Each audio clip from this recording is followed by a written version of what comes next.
Benvenuti, bentrovati allo Speciale Medicina.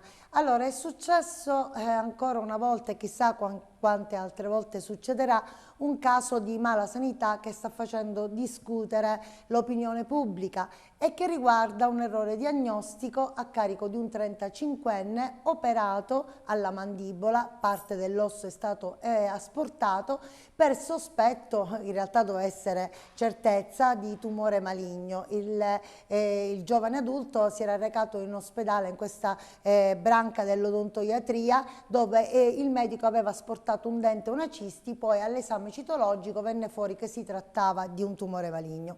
Il ragazzo, il giovane adulto, non ha fatto la chemioterapia perché poi si sono resi conto che in realtà non c'era questa esigenza. Perché non c'era?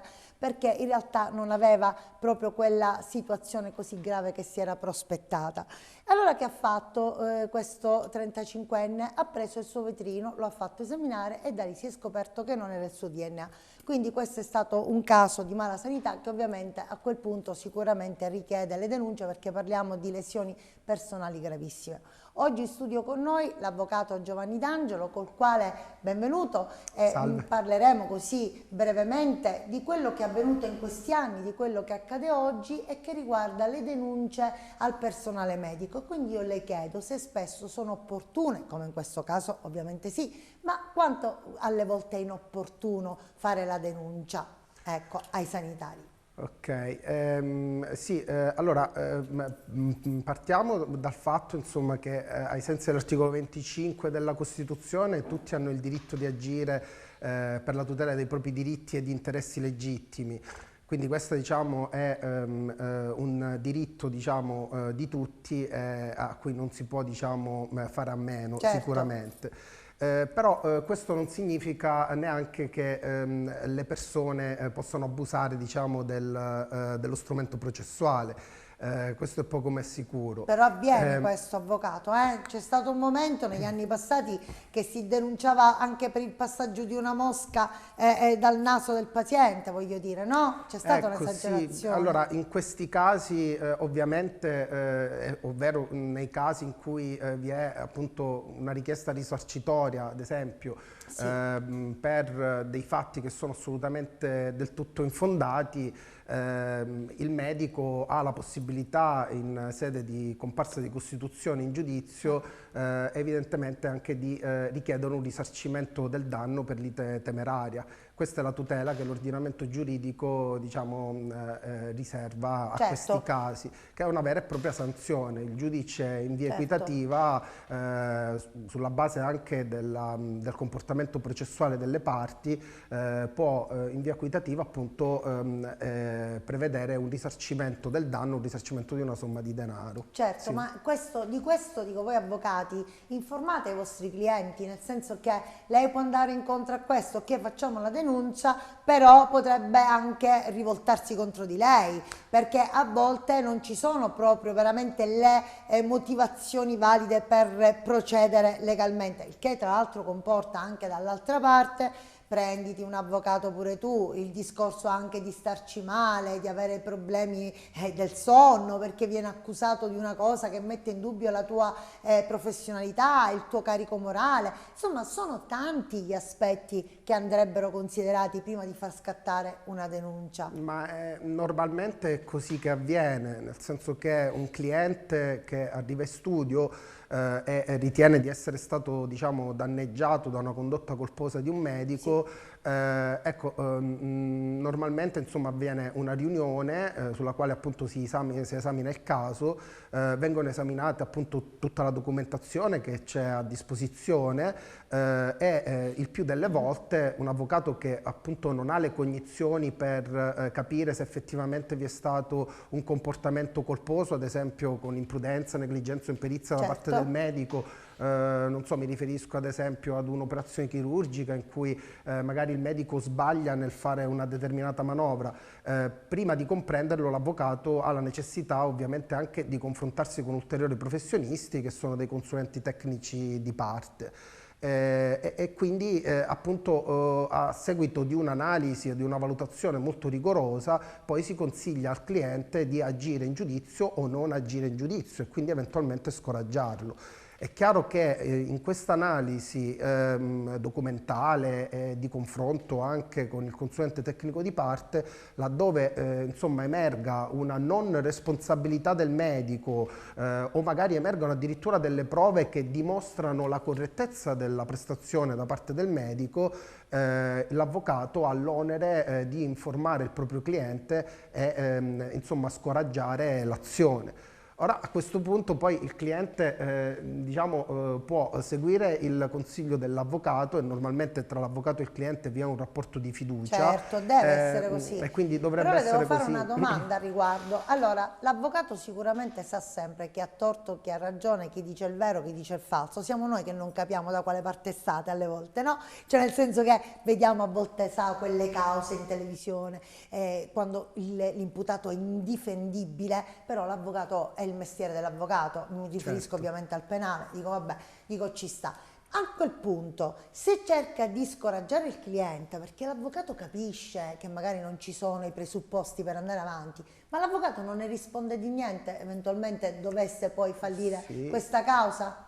Sì? Assolutamente. Allora, l'avvocato ha, come le dicevo, appunto l'onere di avvisare il cliente circa l'infondatezza della causa e a quel punto diciamo ci sono due strade: o appunto il cliente, come dicevo prima, si fida dell'avvocato e quindi insomma rinuncia, oppure si accanisce. In quel caso l'avvocato ha due scelte: o rinunciare all'incarico oppure continuare a seguire il cliente, ma deve poter dimostrare l'avvocato di aver appunto scoraggiato il cliente dall'agire in giudizio. Per restarne fuori poi da un... Assolutamente, e anche di averlo avvisato del fatto che potrebbe anche incorrere in una responsabilità per lite temeraria, quella di cui parlavamo prima. Sì. Oppure il cliente cambia avvocato. Oppure il cliente cambia avvocato. Purtroppo certe volte capita che arrivino dei clienti che sembra che ne sappiano più dell'avvocato, come magari succede certe volte anche con i medici. Abbiamo il nostro collega, il dottor Google.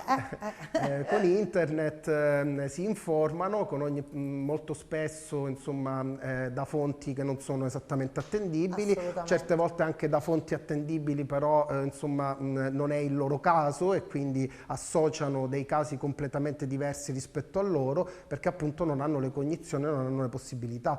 Lì appunto è necessario che permanga quel rapporto di cui parlavo prima di fiducia tra l'avvocato e il cliente. L'avvocato insomma deve... Allora avvocato, diciamo che qualche anno fa effettivamente ormai è quasi routine la denuncia, ecco, diciamo che la scarsa presenza di medici che scelgano la branca della medicina d'urgenza è un dato di fatto della medicina difensiva che è scattata automaticamente in conseguenza a tutte le denunce. Non ci sono medici nella nostra nazione anche per questo motivo, perché ormai i ragazzi che vogliono seguire questa professione scelgono branche più tranquille, più sicure, perché hanno paura, perché adesso tra di noi si dice sì, ti iscrivi in medicina, diventi medico, ma devi avere anche il tuo gruzzoletto per poterti pagare un avvocato, che è di una tristezza immensa. Ma questa medicina difensiva è venuta fuori perché si è dato largo spazio, è stato dato modo di spaziare agli avvocati, ai clienti contro i medici, di denunce anche inverosimili che però hanno caratterizzato tanto impegno dall'altra parte, no? L'impegno anche emotivo che non è indifferente, cioè nessuno vuole vivere il lavoro con questa angoscia, anche se poi io sono scagionato, però io devo vivere tutto l'iter in attesa di essere scagionato con un'angoscia incredibile. E poi mi chiedo, sono stato bravo, non sono un professionista, perché far ricadere nella diciamo debolezza il medico quando deve essere supportato per aiutare chi sta male, no? Io vi chiedo, ma l'ordine degli avvocati non ha detto mai niente riguardo quel cartellone? Se lo ricorda quel cartellone pubblicitario che c'era nelle vie cittadine d'Italia? Non so se lo ricordo, dove c'era scritto: se hai un problema con un medico rivolgiti a noi, avvocati, bla bla. Cioè, è stato veramente... Allora, in realtà l'avvocato proprio da un punto di vista anche deontologico non può diciamo pubblicizzare la propria attività, in realtà non è consentito e normalmente insomma infatti questo non avviene, insomma sono delle rarità o dei casi in cui insomma si è proprio lì sul filo, insomma. Però devo dire che a prescindere da tutto rispetto a quello che lei diceva, la legge Gelli-Bianco del 2017 ha fatto un passo avanti appunto nei confronti dei medici. Lo scudo, dice? No, mi riferisco al fatto che il medico, per la legge, quando è stata emanata la legge Gelli-Bianco, ha una responsabilità extracontrattuale e non contrattuale. Che è appunto prevista all'articolo 2043 e che appunto prevede un regime probatorio molto più severo e molto più gravoso rispetto che per la responsabilità contrattuale. Quindi in pratica cosa ha fatto la legge Gelli-Bianco? Ecco, ce lo spieghi bene, che a volte sono così articolate, esatto, ci capiamo poco. Ha previsto, come dicevo appunto, la responsabilità extracontrattuale del medico, cioè di quel soggetto che ha la laurea in medicina e chirurgia, mentre per quanto riguarda la struttura ospedaliera è prevista la responsabilità contrattuale ex articolo 1218. La differenza è importante perché il regime probatorio è diverso, cioè è molto più complicato dimostrare la responsabilità extracontrattuale che non la responsabilità contrattuale, perché nella responsabilità extracontrattuale il paziente deve dimostrare la colpa del medico, deve dimostrare il danno e deve dimostrare anche il nesso di causalità che c'è tra la condotta e il danno, che lega queste due cose.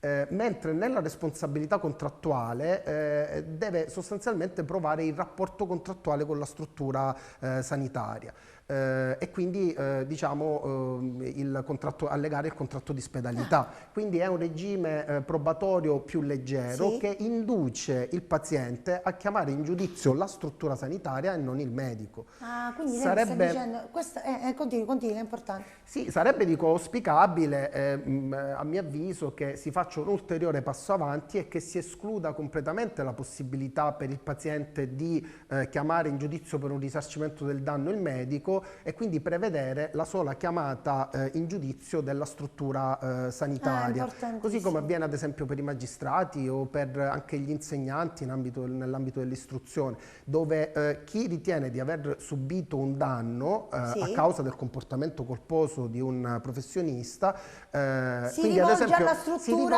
dove lavora il statale. Assolutamente, si deve rivolgere all'amministrazione statale. Esatto. Ad esempio per i magistrati è così, per gli insegnanti è così, dovrebbe essere così anche per i medici, in modo tale insomma che i medici non abbiano quella pressante diciamo minaccia, che si sentono continuamente minacciati dal dover insomma subire un'azione risarcitoria. Queste angosce sicuramente. Devono vedere il paziente come una persona di cui prendersi cura e non come una minaccia. Esatto, ecco. è come, bravo, che bella questo pensiero, il paziente come una persona di cui prendersi cura e non come una minaccia, quello che è avvenuto purtroppo negli ultimi anni.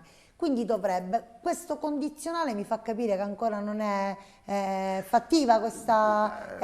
Attualmente c'è la legge Gelli-Bianco che, come dicevo, appunto ha disincentivato diciamo, e questo è un passo importante. È un passo importante. Sì, è come se una giuria valutasse un attimino la presa in carico e dire andiamo avanti oppure no. Perché per esempio, faccio l'esempio, che magari mi spiego male, è successo anni fa a un medico di pronto soccorso di ricoverare una paziente di 85 anni malata terminale.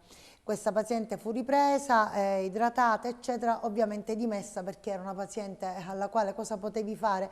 Lenire le sofferenze, ma non purtroppo salvarle la sua vita destinata al male che purtroppo aveva avuto. La paziente dopo 5 giorni muore. I familiari se ne vanno ringraziando il medico che era stato molto attento, molto bravo, molto caloroso, molto fraterno, ecco, mettiamo così, e lo hanno denunciato. Ecco, io voglio dire, non c'è una possibilità di vedere un caso e dire un attimo, allora ok, il medico ha fatto questo, la paziente è una paziente terminale, tra l'altro terminale significa che stai per morire, ecco. Cioè la paziente è morta dopo 5 giorni. Perché far passare 10 anni di pene a un medico che comunque ha fatto quello che era giusto che facesse, se non fosse che è così facile denunciare per poi giornalisticamente annientare la struttura sanitaria, il medico, e poi non dire che è stata assolta la persona, perché è bello dare la notizia, no? Dell'accusa. E poi, ma perché tutto Ma questo è un avvocato? problema, diciamo, che non riguarda soltanto ecco, i medici, ma è, diciamo, abbastanza Ma soprattutto la generalizzato. classe dei medici. Certamente il discredito che può portare dietro un procedimento penale, in questo caso parliamo appunto di un procedimento penale, soprattutto quando insomma, il soggetto viene, come si suol dire, sbattuto in prima pagina, Esatto. è insomma indecifrabile il danno. Avvocato, io quello che le chiedo è assolutamente. perché secondo lei prima o poi ci sarà una legge che dirà prima esaminiamo il caso, se vale la pena procediamo sia con la struttura, sia con l'amministrazione o sia con il medico fuori contratto, cioè, oppure no, perché a 90 anni, a 95 anni si può pur morire in ospedale. Però Questo voglio dire. le devo Ecco. dare No? un'ulteriore diciamo, notizia, sempre nell'ambito civilistico però. Sempre la legge Gelli Bianco, sempre al fine anche di ridurre il contenzioso, ha anche previsto diciamo, l'obbligatorietà da parte del paziente di prima appunto fare un ricorso ex articolo 696 chiedo scusa, del codice di procedura civile, che è una TP conciliativa, cioè un accertamento tecnico preventivo con finalità conciliativa. È quello che volevo dire io, esattamente. Questo è obbligatorio, nell'ambito civile è diciamo, una procedura obbligatoria, quindi questo cosa vuol dire? Che il giudice deve nominare necessariamente un consulente tecnico di propria fiducia. Il consulente tecnico fa insomma la sua analisi e il suo lavoro, la sua perizia. Prima di depositare la perizia deve tentare la conciliazione tra le parti. Questo è un ulteriore strumento della legge Gelli Bianco che poi chiaramente se non si trova la conciliazione il paziente può sempre promuovere la causa di merito, però abbiamo già una consulenza tecnica d'ufficio che nel caso che tu hai prospettato, laddove vi sia effettivamente una totale infondatezza, dovrebbe scoraggiare a promuovere poi il successivo giudizio di merito. Quindi ecco, è importante questa la strada precisazione. Comunque è questa. Vorremmo capirne un po' di più anche per salvaguardarci, ma per lavorare serenamente. Un'ultima domanda. Sì. Allora, avere l'avviso di garanzia che viene spiattellato ovviamente sui giornali, eccetera, sempre a carico di un medico, perché questo mi interessa oggi come argomento. Che significa? Che io sono imputato? Io sono condannato? Oppure no? Un avviso di garanzia che cos'è? Allora, praticamente questo nell'ambito diciamo penalistico, io sono Così, un civilista, però solo esatto, per il lei lo saprà, il procedimento penale è praticamente suddiviso in tre procedimenti, tre piccoli procedimenti. Il primo procedimento è quello delle indagini preliminari. Quindi, con avviso di garanzia?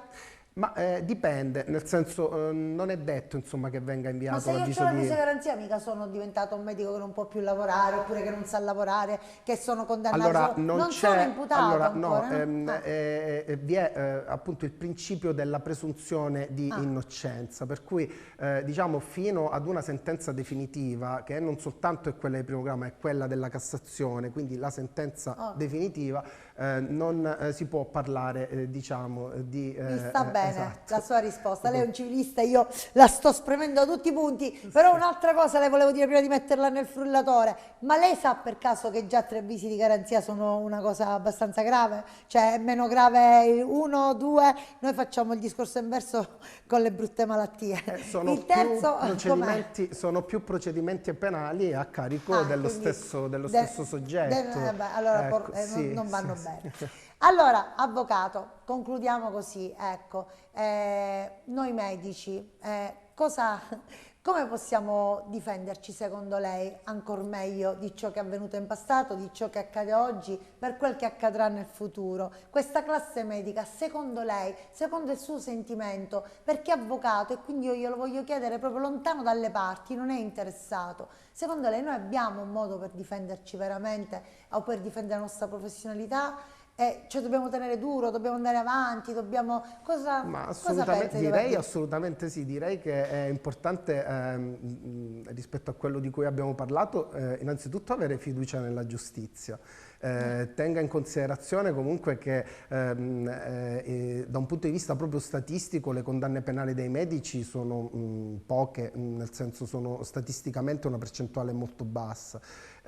Quindi insomma bisogna avere, come dicevo, appunto fiducia nella giustizia, e poi certamente da parte dei medici deve esserci una maggiore attenzione nell'osservanza delle linee guida, così come le linee guida sono state molto valorizzate dalla legge che abbiamo più volte citato, che è la legge Gelli-Bianco, e quindi da una parte gli organi competenti aggiornare continuamente le linee guida che appunto sono approvate dalla comunità scientifica e poi ufficializzate dal Ministero della Salute, e da parte del medico seguirle scrupolosamente con molta attenzione. E poi fare sempre anche molta attenzione al consenso informato, che è anche un'ulteriore documentazione importante che disincentiva e diminuisce sicuramente il contenzioso. Quello assolutamente ce lo ricordiamo sempre. Ma posso farle un'ultima piccola domanda? Allora, c'è questa benedetta legge sulla privacy anche che è un po'... Ecco, noi dobbiamo stare attenti quando parliamo che c'è un parente di una malattia al paziente. Possiamo rischiare anche la denuncia del figlio o della moglie, che io non lo volevo sapere che mio marito fosse malato, oppure io non volevo che mia moglie sapesse che avessi il diabete, non lo so. Noi rischiamo tanto in questo perché... È più che altro la struttura ospedaliera che rischia, perché la struttura ospedaliera deve avere una procedura privacy rigorosa, peraltro è un ente pubblico, quindi ha l'obbligo di avere un data protection officer, che è appunto un professionista che si occupa proprio di monitorare insomma in tal senso le procedure, la correttezza delle procedure della privacy. Quindi è importantissimo. Un documento molto importante ovviamente è l'informativa. Nell'informativa sono contenute tutte le informazioni di come i dati vengono trattati e fino a che punto vengono trattati, come vengono conservati e insomma a chi possono essere anche trasmessi. Dobbiamo studiare e quindi molto bene l'informativa sulla privacy è molto importante, se non quanto insomma perché io penso il consenso informato. Esatto, io penso che il paziente poi rigiri la patata e se ne vada poi sulla privacy come denuncia, cioè non ce n'è, dobbiamo stare molto attenti. Ha detto bene, linee guida, conoscere le leggi, conoscere quello che è di nostra competenza e agire nel buon senso medico, scientifico, deontologico, di responsabilità, e basta, tutto lì, e poi si va avanti. E poi avere fiducia nella giustizia. Allora io concludo, grazie a questa sua ultima battuta, dicendo: noi abbiamo fiducia nella giustizia, noi medici, ma gli altri devono avere anche fiducia in noi medici, e quindi ci contraccambiamo questi due sentimenti. Grazie per averci seguito, grazie Avvocato D'Angelo, grazie a lei. E alla prossima puntata. Ciao ciao!